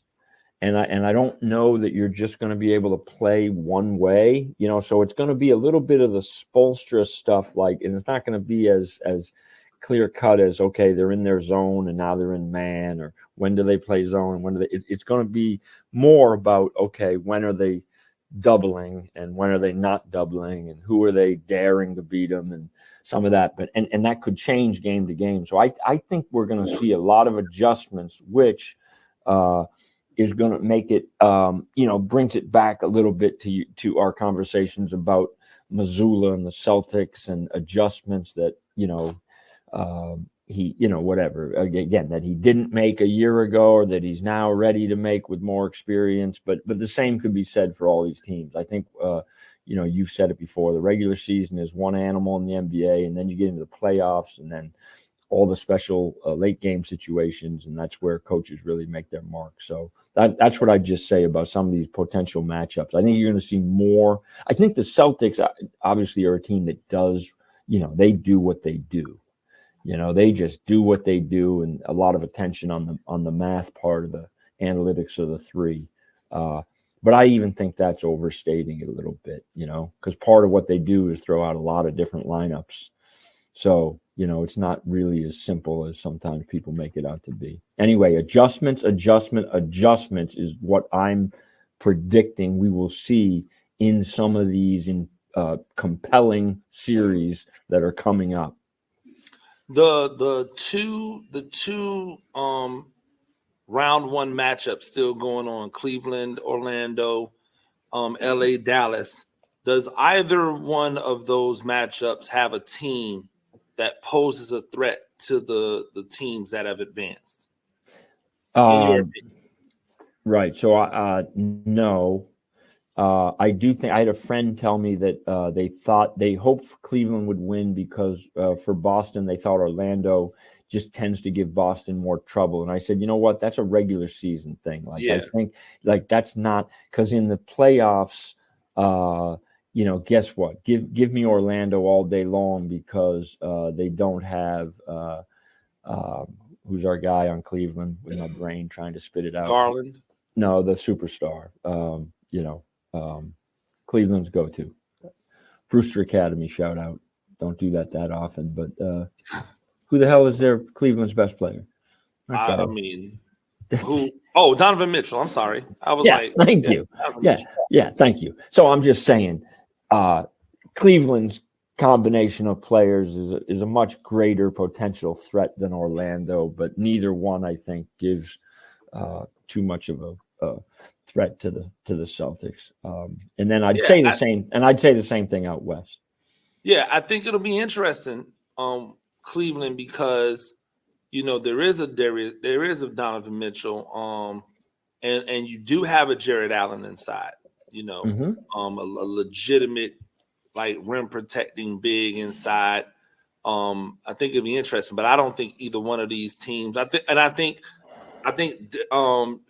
Dallas is too flawed in how they're constructed, and the Clippers are too volatile. You just don't know what you're getting from all of these moody, emotional, guys who can, at their best, can be fantastic, but it all depends on if they're in the right headspace to be their best, and you never can tell with that team. So yeah, and if I'm a listener, I'm just saying, okay, Whit's come out and said, hey, no, whatever. Some of my things that I'm most sure of, obviously, just go completely the other way. So I've just given the great kiss of death to any predictions. So, well, hopefully you didn't give the kiss of death to your right. To your team. Right. That's all that really matters. No, I'm on. Yeah, that's right. No, yeah, just don't kiss the death your team. Defense. That's all I want to see. It doesn't make any sense why Boston shouldn't play elite level defense. No, and they can, right. and they did, and so now they'll have to do it again, and they've got enough depth behind Porzingis to be able to do what they do with all these guys that have stepped up. Yeah. So our discussion last week was talking about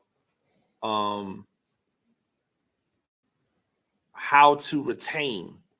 I think we were talking about how to retain players, or retaining players in this NIL recruiting, like the fact that you have to essentially, as a coach, especially as a coach of a lower level team, for sure, right? Anything below the Big Four conference teams, and even there, you have to recruit kids in, then you have to re-recruit them every offseason.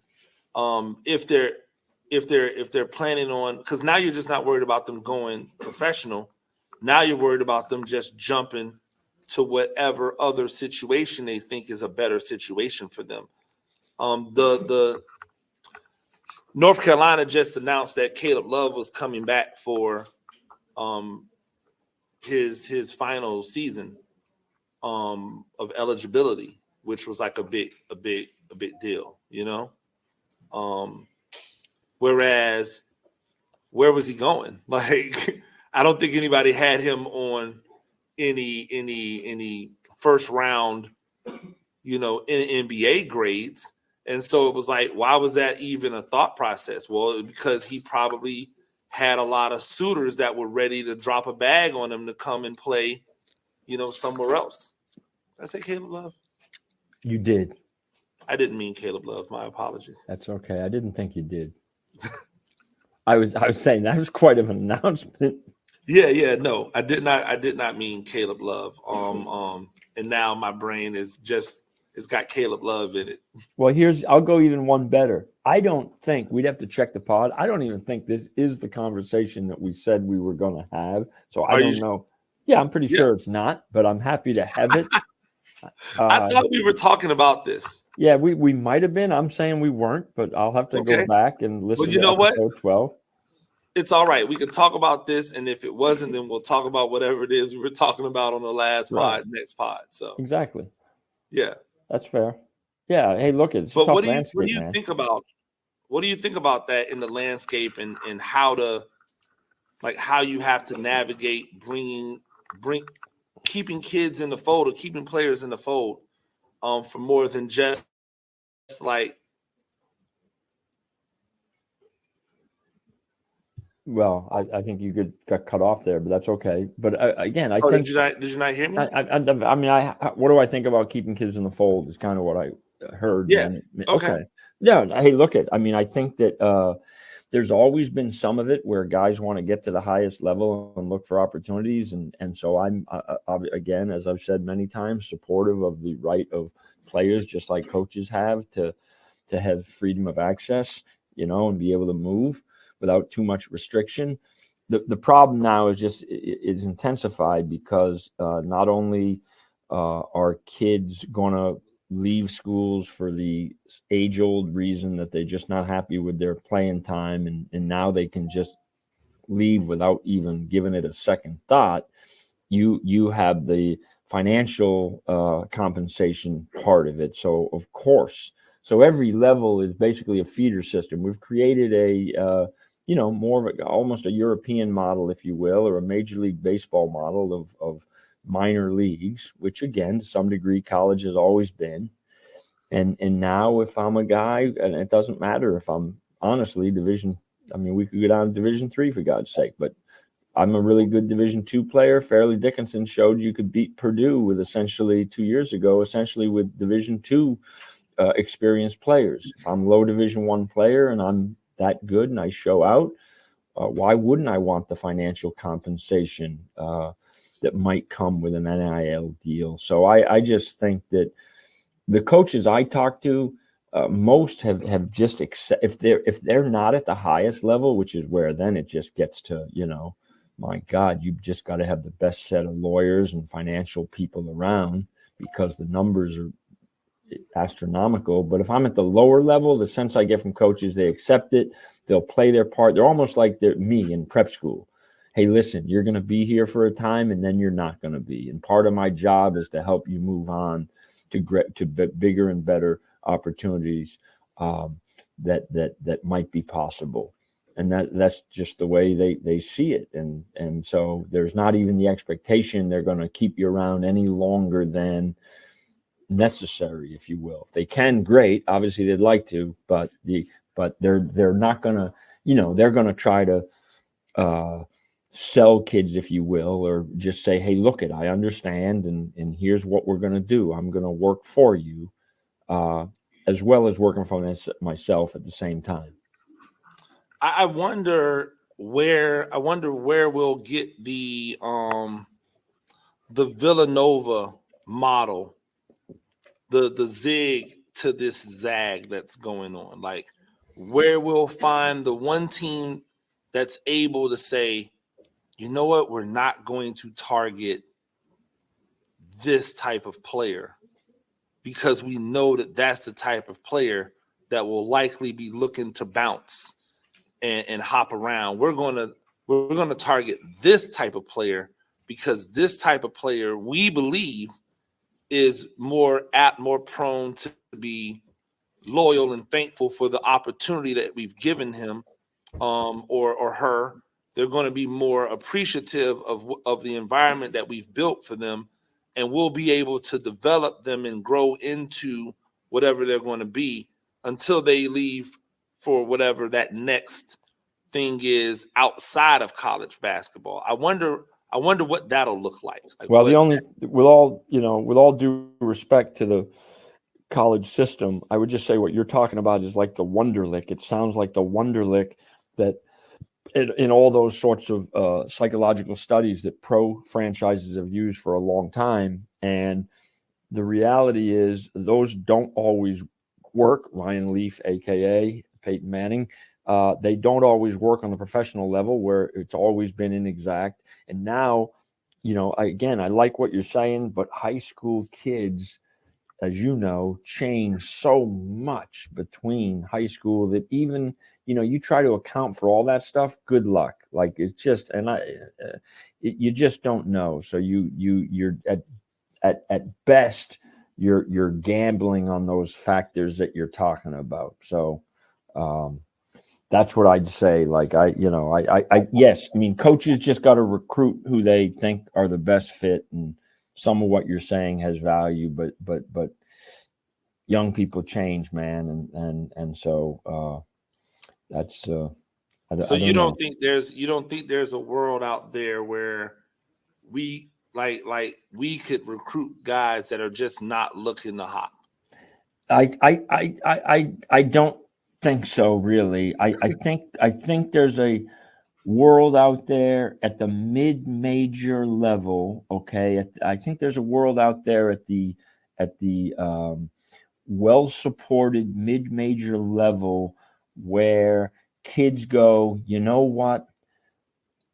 I've got it pretty good here, and my future looks pretty good here. And what I'm going to get at the Power 5 level may not be that much better or worth the risk of some kind. So I will stay put with my buds. I think there's a place where possibly the high end of the mid-majors could be where it's at, and they might have the best chance of keeping guys and staying out of the fray a little bit. And that is just a gut reaction to the whole thing. As we're sitting here and talking, I'm thinking about it, and I'm like would it just take the head coach having a legitimate plan on succession, right? Like Coach Krzyzewski sitting kids down and going, hey, listen, I know you want to go to the NBA. We still care about your academic future.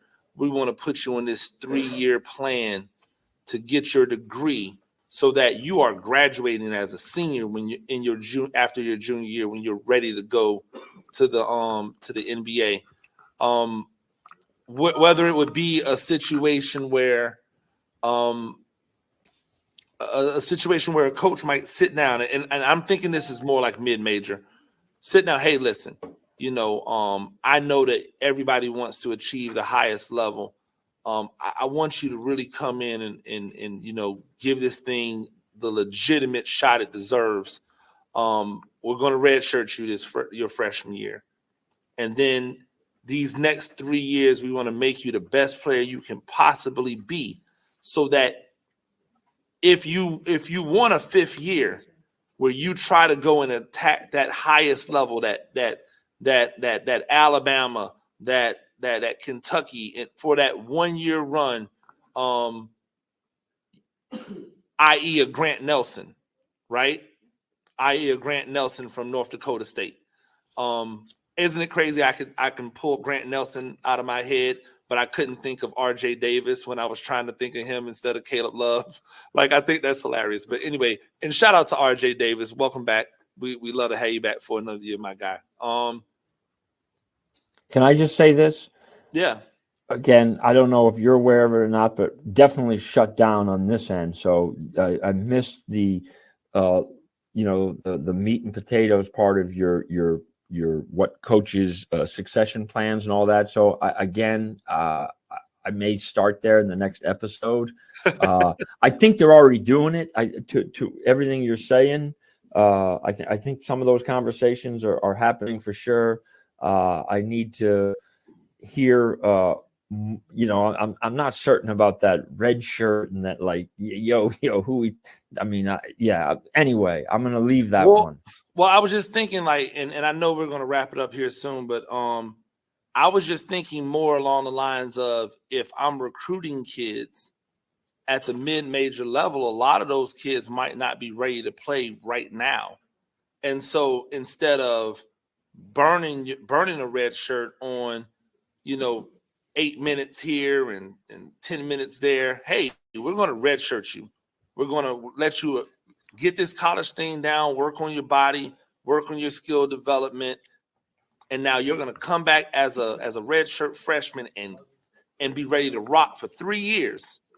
And then that graduate year, that graduate transfer year that you have, instead of that, I was really good as a sophomore, I'm going to go and try to get to a better spot, like lock in with us.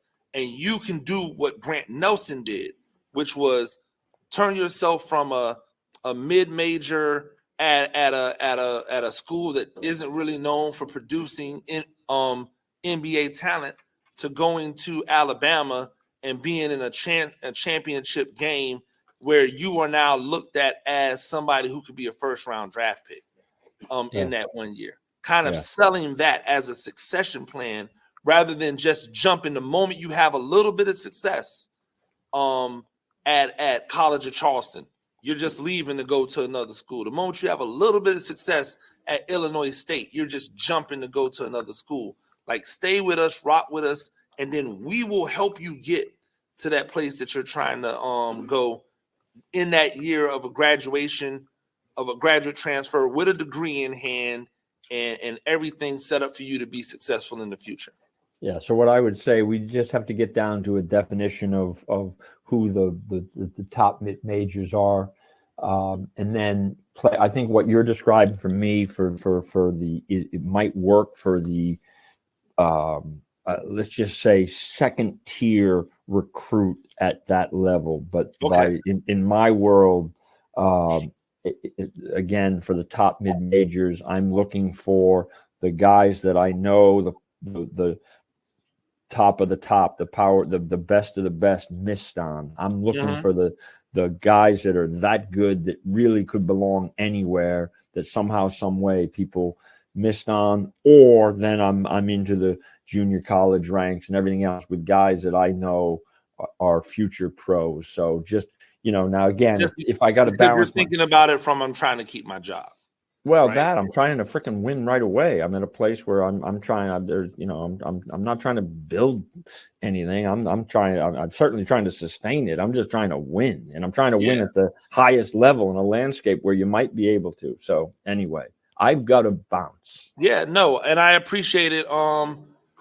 As always, Whit, it's great. We will reconvene next week to see where these teams are in the NBA, and then we will definitely research what we were talking about last time so we can bring it up again last time. Ladies and gentlemen, thank you once again. Zebra Stripes podcast for Coach Whit Lesure. You can find him at Whit Lesure. Me at Gene Clemens. Stay blessed. Be great out there, and we'll catch you next time. I want to add, I just love being part of Spicy today because it kind of reminded me to kind of spice it up. So I want to be back on Spicy. Yeah, we'll do it again. Talk Spicy. Hey, we'll be back after this. It's Coach Gene Clemens, Talk Spicy, Riptide Media Network. Right now, our country feels divided, but there's a place where people are coming together. I gotta tell you, I was nervous to talk to someone so different than me. Me too, but I'm glad we are. Love Has No Labels and One Small Step are helping people with different political views, beliefs, and life experiences come together through conversation, and it feels good. Wow, your story is so... Interesting? Yeah. When people actually sit down, talk, and listen to one another, they can break down boundaries and connect as human beings. At lovehasnolabels.com/onesmallstep, you can listen to amazing, life-changing conversations and find simple tools to start a conversation of your own. I know one thing. This conversation gives me hope. It gives me a lot of hope, too. Take a step toward bringing our country and your community together by having the courage to start a conversation at lovehasnolabels.com/onesmallstep. A message from StoryCorps, Love Has No Labels, and the Ad Council. People do some pretty cool things in their 40s and 50s. Why should saving for retirement be any different? I mean, they go back to college, learn new instruments, start skateboarding. Whoa! Okay, maybe that one's not for everybody, but saving for retirement is. With aceyourretirement.org, you can get on track with your retirement savings no matter your age. Just have a 3-minute chat with Avo, the friendly digital retirement coach from AARP. You'll get personalized recommendations based on your input that are easy to understand and work with your lifestyle. It's quick, easy, and free. Plus, it's sponsored by AARP, so you know they got your back. Woohoo! Gnarly move, Dad. Thanks, sweetie. So wherever you are in your retirement savings journey, head to aceyourretirement.org and start chatting with Avo today. That's aceyourretirement.org. A message from AARP and the Ad Council. This is the story of a very special woman. In a matter of seconds, she turned herself into a great mathematician or an entrepreneur. Her knowledge was limitless and still is. She could also make monsters disappear, especially those that lurked in the shadows under the bed. Once, this woman put back together a teenage girl's broken heart, which had been shattered in 1,000 pieces, just by giving her a bear hug. She masqueraded as a regular person at work, but as a superhero at home. Everyone knows her as Gabriella. I still call her Mom. Your hero needs you now, and AARP is here to help. Find the care guides you need to help, complete with tips and resources at aarp.org/caregiving. A public service announcement brought to you by AARP and the Ad Council. Ladies and gentlemen, welcome back to Talk Spicy. I'm Coach Gene Clemens. Thank you again to Whit Lesure for joining us to give you a little bit of hint into our Zebra Stripes podcast. If you want to check that out, go and download that everywhere you get a download from Zebra Stripes podcast on Spotify. Thank you to Klep Napier of Critix. Make sure that you check them out at Critix.com. Thank you to the Bleacher Brothers. Thank you to Football Game Plan. Thank you to everybody that joins us on YouTube or Twitter or X or Instagram or anywhere else that you follow us. Y'all have a great weekend. Till then, peace.